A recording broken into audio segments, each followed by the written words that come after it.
you. Greet your neighbor, boogie on down, do a little clap and touch the ground. Good afternoon and welcome to Storytime with me, Miss Chantel. So today's story is Cinderella. Have you heard this story before? I'm sure you have. But let's open up and see if things are a little bit different or not. Once upon a time, there was a girl called Cinderella. She lived with her mean stepmother and her two silly stepsisters. Cinderella did everything for her lazy family.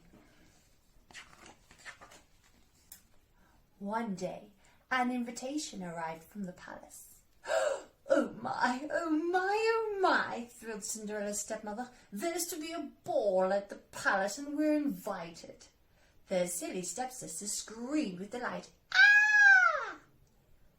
Does that mean I can go too? Asked Cinderella wide-eyed. You? Ha! Cackled her stepmother. Of course not. Oh dear, poor Cinderella. She really wanted to go. Cinderella worked hard to help her stepsisters look their best. Late into the night, she sewed stitch upon the stitch with delicate silken thread. The gowns glittered with sequins and rustled with rich strains and petticoats. Oh, look at the dresses she made. Isn't she clever? The silly stepsisters primed and preened and polished and cleaned until at last they were ready for the ball. Look at those dresses. When they had gone, tiny tears tumbled down Cinderella's cheeks. Oh, I do wish I could go to the ball, she cried. Suddenly the room went dark and there was a flash of light. Cinderella looked up and to see a glittering fairy hovering close by. I'm your fairy godmother, she said, and you shall go to the ball.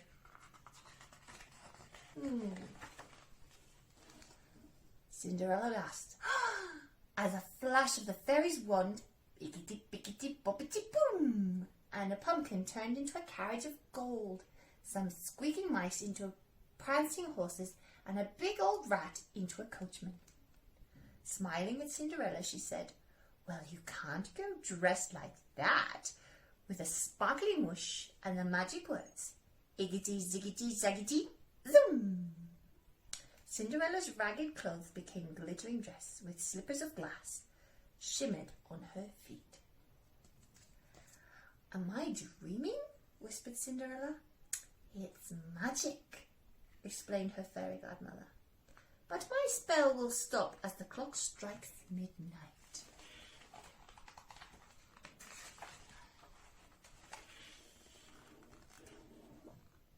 When Cinderella arrived at the palace, everyone gasped with wonder. Who's that? Then whispers floated on the breeze until they reached the prince himself. He followed the murmuring voices into the courtyard. When Cinderella stepped from the golden carriage, the prince's heart skipped a beat. She was the most beautiful girl he had ever seen.